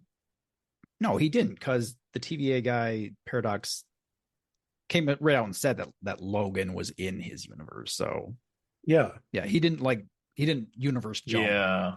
before No. that scene. So. Yeah, well, the reason Deadpool's universe was going to be destroyed is because Logan was its anchor being and he died. Right. Yeah. Right. So, so no Wolverine, but X-Men in the mansion who are hiding are still alive. I guess then they just don't have a Wolverine.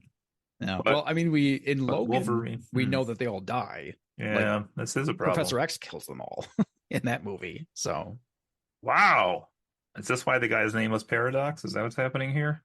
This that's is a fitting. real if A is B, then B is A, except it can't. Wow, this is I mean, interesting. as I said toward the beginning, I feel like if you start to ask too many questions about this movie, you're gonna find a lot of The holes. The But plot falls apart. Yeah. I had some questions for you guys. oh boy, Mhm. I don't know why, but I expected no like returning characters from the Deadpool movies for some reason with this. I should have, I guess, but like I just didn't think we were gonna see those characters again. So I was actually kind of pleasantly surprised when we saw Colossus and Yukio and Negasonic Teenage Warhead. But why did they bring back Shatterstar from Deadpool 2? That was my question. What a random character to bring back. I get the Peter, Right. but why because not he's Brad part Pitt of as the Vanisher? X-Force. Well, what about Brad Pitt as the Vanisher? He didn't get to come back. Well, maybe he was there. You just couldn't see him. I was There really you go. hoping they were going to make that one reference because there was one spot across the table, and then they didn't, and I was quite disappointed. But I mean, I guess you have to assume that like after the events of Deadpool 2, that like they all like join. Of course, we don't see Domino either, but yeah, that's um, true. yeah, you could maybe like make That's the point that unfortunate. they Agreed. they become better friends after that those events perhaps. But Yeah, yeah, we also my wife noticed that. She was like, wait, that guy died in the second movie. Yeah. But in the end credits he brings them all back. So yeah.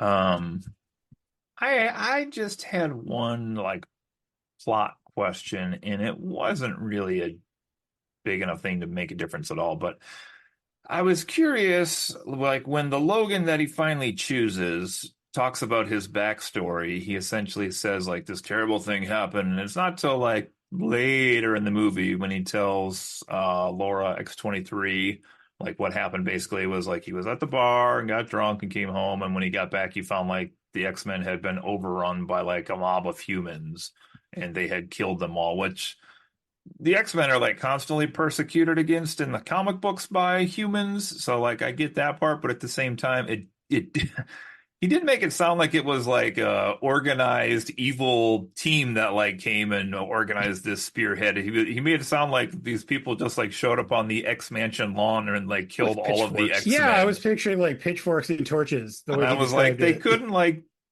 beat those people? That's a good question. Yeah. And then my follow-up question to that was like they apparently hated the X-Men enough to like know where they lived and who they were, but then they were at no point in that universe ever like, hey, we should get Wolverine also. They were just like, we'll let him serve out his penance for being at the bar. Okay. Mm. Didn't really Yeah. matter in the movie, but it was just kind of like if that's a story for his motivation, I was like, that's kind of weird, but True. Yeah. It comes back to not digging too deep into this Yeah. plot. I mean that I did like the setup for that, which was another kind of meta joke at the beginning of the movie. What Deadpool was like, "Are you going to tell me about that now, or are we going to save that for a third act flashback?" yeah, right. This is exactly what they did. Yeah, I also Yeah. greatly enjoyed the recurring gag of Ryan Reynolds looking at Hugh Jackman and being like, until you're 90. I was going to ask about that. No, he's not 90 yet, Joe. Oh, he's 55. Brett and I talked about that too. I looked it up because He's I getting wanted there, to know how many years I have to, hit the gym and start looking like that. right? Um, do you think we ever see Hugh Jackman as Wolverine again? God, that's a great question. I mean, I'll be honest, like I know there was the recurring joke about until he's 90, which was funny, but I thought this movie would, I mean, I honestly thought he was going to die again in the end of this movie, and then he didn't. And then after he doesn't die, it seems like he's going to just go off on his own. But then Deadpool is like, but maybe come hang out and be part of my crew of friends. Right. So, like, now that that relationship is more established, it would almost feel weird if we see, especially if we see like more of Deadpool's crew again and we don't see Logan. Like, I don't I know. agree. Be like if Cable just disappeared. Uh, Yeah, that's a great point though, because I'm thinking back now to when Happy Hogan was like, "We'll keep an eye on you and see what you're up to," and like obviously Deadpool's just proven himself in this film now, so that could be like his in to come to the Prime timeline and maybe be an Avenger, however they're going to label people forward. I don't know, Mm. but then why wouldn't he bring uh basically nothing left to live for in my timeline Wolverine with him then? So yeah.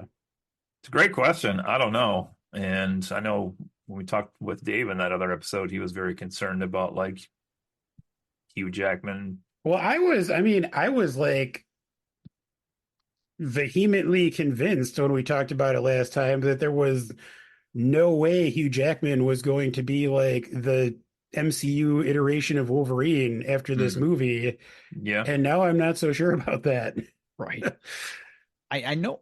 Well, I'm like 99% certain. Like, didn't after Logan, didn't he state like essentially I'm too old for this shit. I'm Yeah. I'm not Hmm. playing Wolverine again. Like that was it. That's Yeah. that's I the mean, it end. was like a huge deal that he came back for this Yeah. because he like wanted nothing to do with it. And I think Ryan Reynolds convinced him to come back because they, have like a longtime friendship.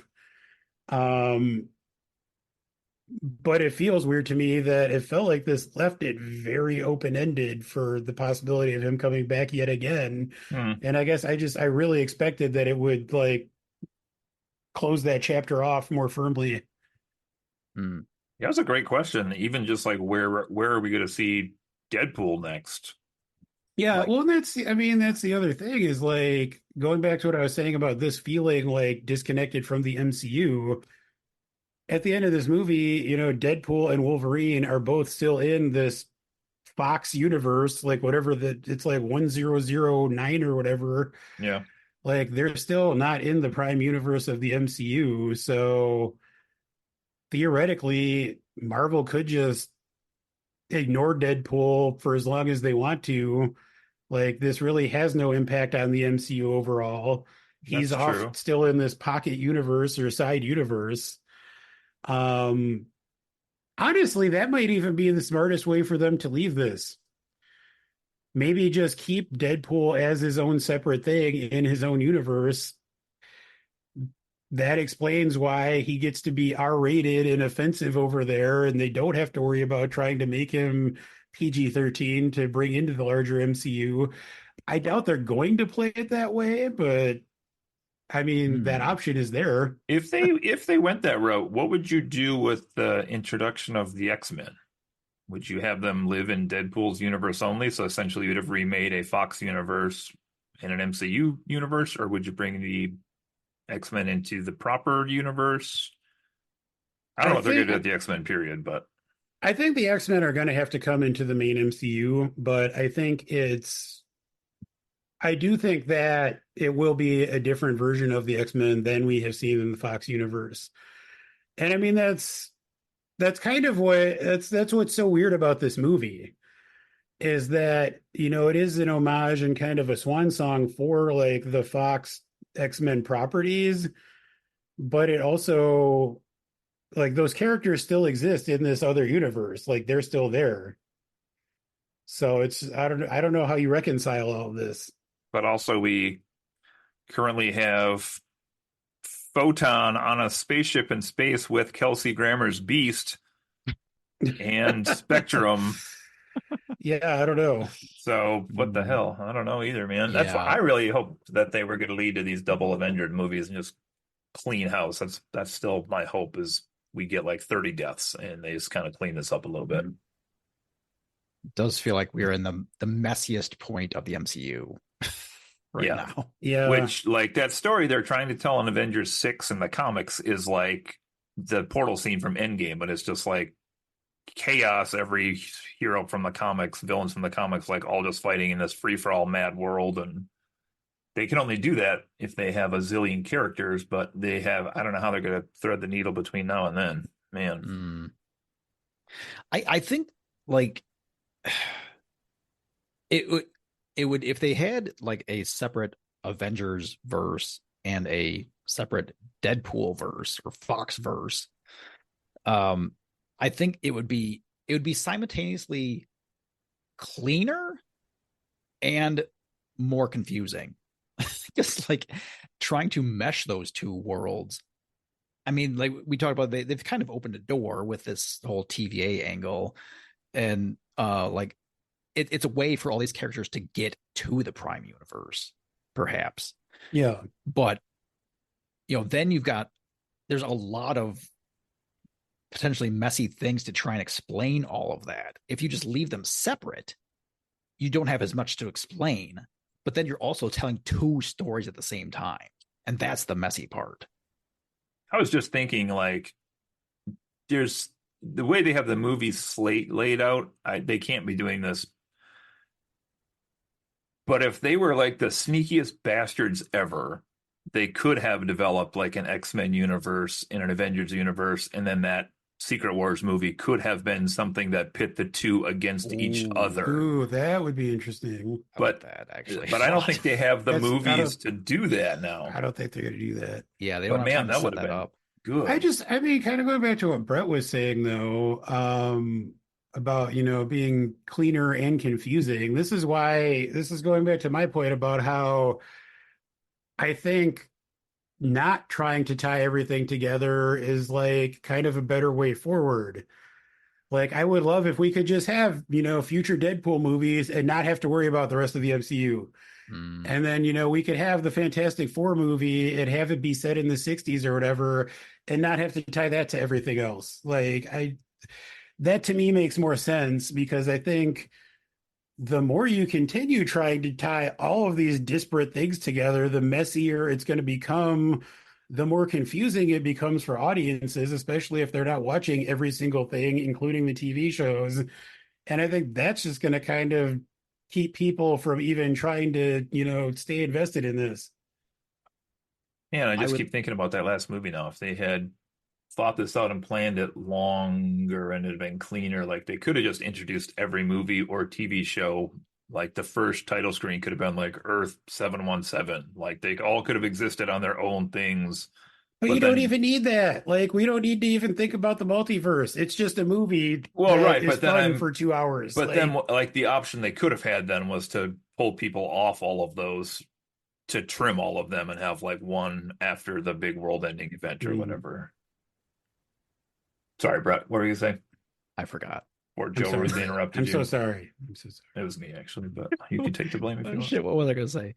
That's what I was going to say. I was just going to say that I would really love to get the same feelings that I got from Endgame to have that happen again. But I don't see a path from here to there at the moment. And it might be better to just not try and do that. Yeah. So I think part of the problem too is just the characters, the original Avengers lineup. I mean, we had Robert Downey Jr. as Tony Stark. We had Chris Evans as Captain America. Like, even just those two alone are both just like such charismatic, captivating actors who made you just care about those characters deeply. And I just feel like in the current phase, that doesn't really exist. I mean, that's, going back again, like if we're building up to some like another giant team movie, like there's no one right now that I even care about seeing again, really. Like I just like there's definitely actors that are high quality, but you're right. They're not that level of lovable right now. Yeah.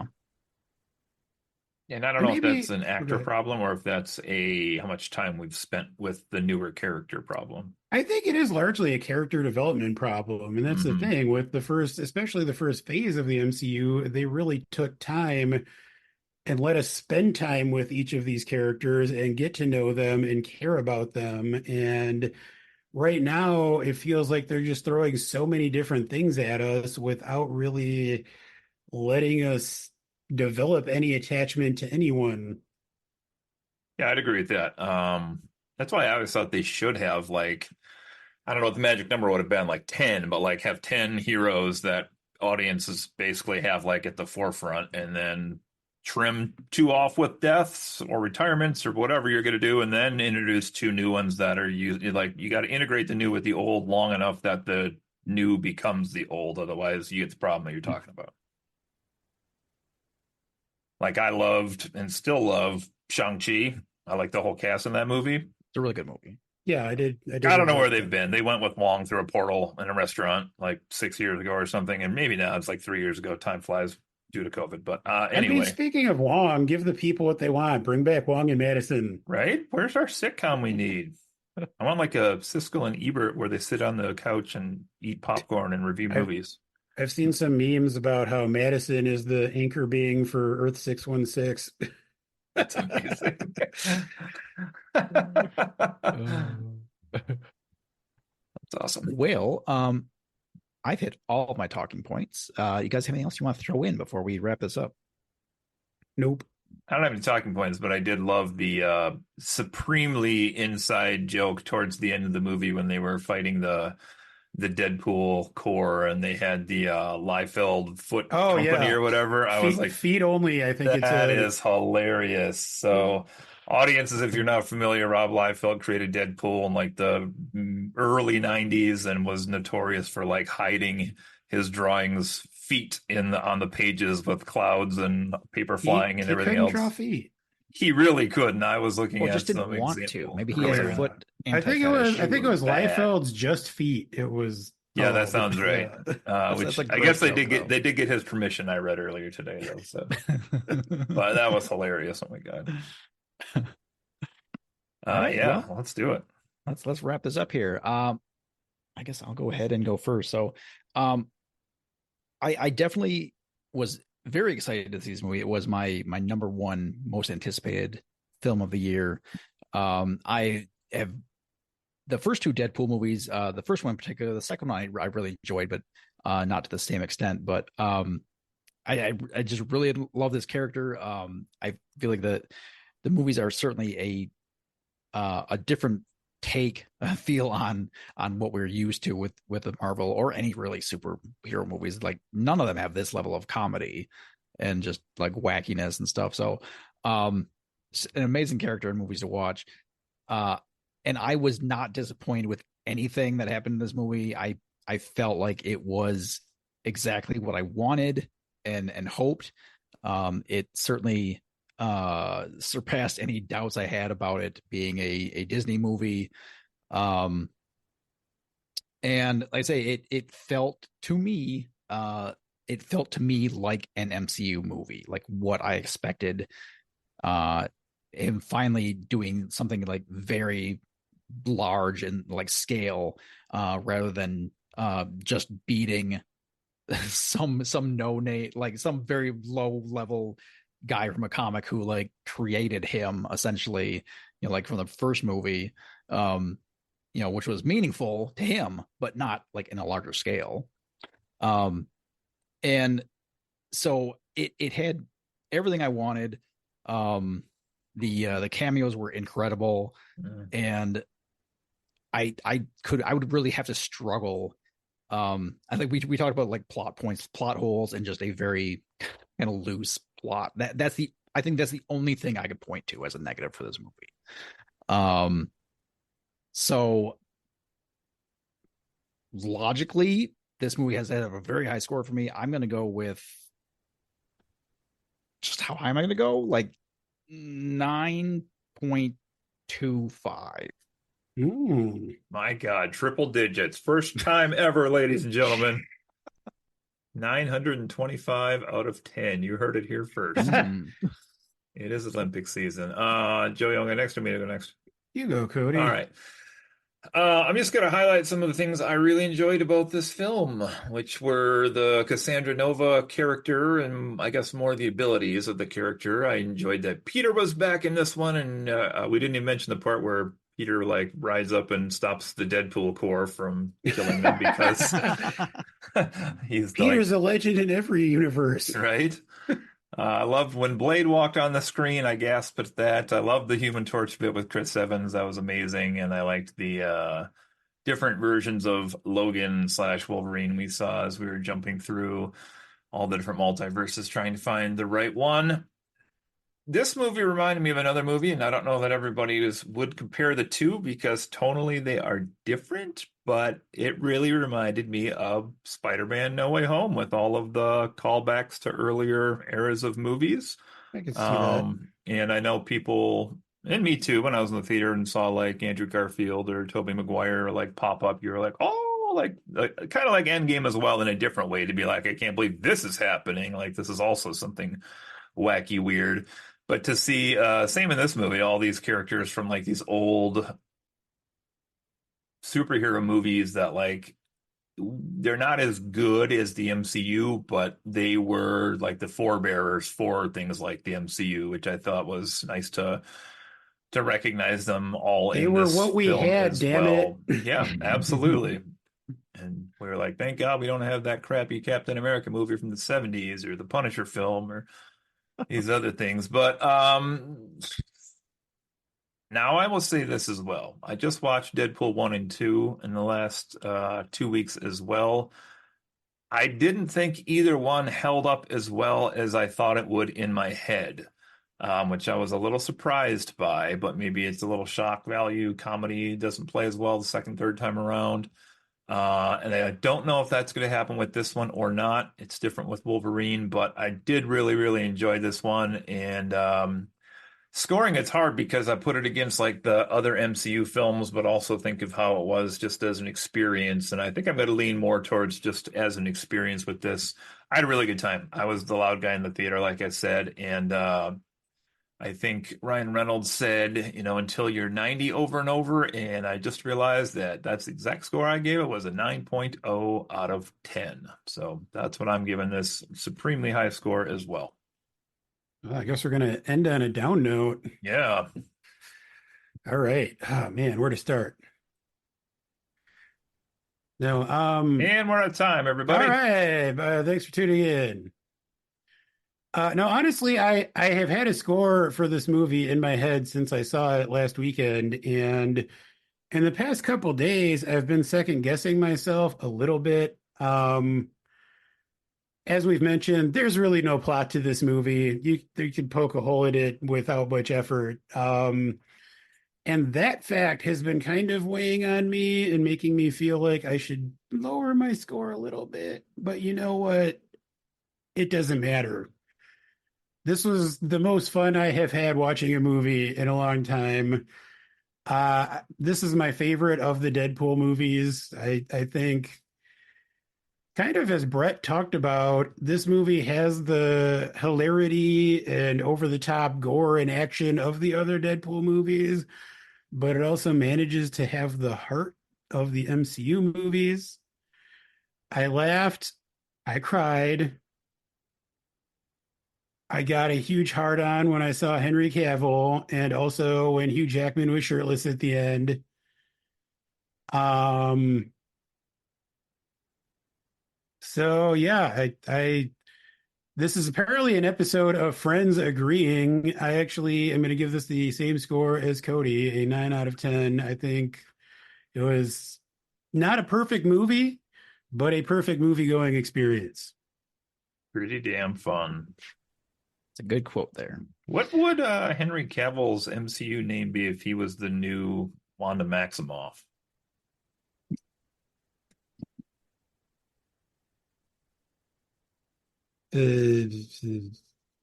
Caviloff? This is the first thing. Henry Caviloff? Henda Keviloff. Was the Scarlet Witcher? Keep going. Oh, God damn it. I should have got Jesus. that. I'm so sorry. Marvel Jesus, that is. I wasn't. We suck being profane. again. Yeah, the worst part is I was like something about the Scarlet Witch, and I just didn't even get there. Well, our scores are actually low compared to viewer scores on Rotten Tomatoes, which is currently at 96% Wow. viewers.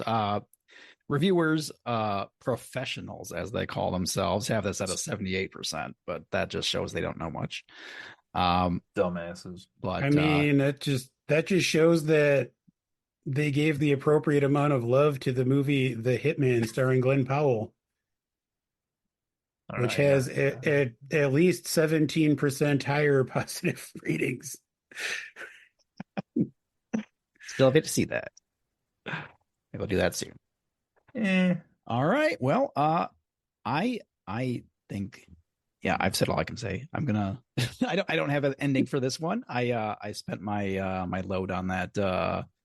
How hard were you joke? So I spent my load on that too. You blew it at the Clerks one. Thank you for listening. This has been Brett and Cody and Joe with another episode of Friends Occasionally Not Disagreeing. We will see you guys next time. Bye. Bye. Hey, tell your daddy. Hey, fondlings and fondlers. This has been another episode of Friends Occasionally Not Disagreeing, your favorite podcast. It's most people's favorite podcast, or at least so my mom tells me. You can check us out all over the place online at our homepage, www.fondpod.com or fondpodcast.com. You can also check us out across your social media sites, including Facebook, Instagram, TikTok, X, YouTube, and anywhere else you get your streamed podcast. Thanks so much.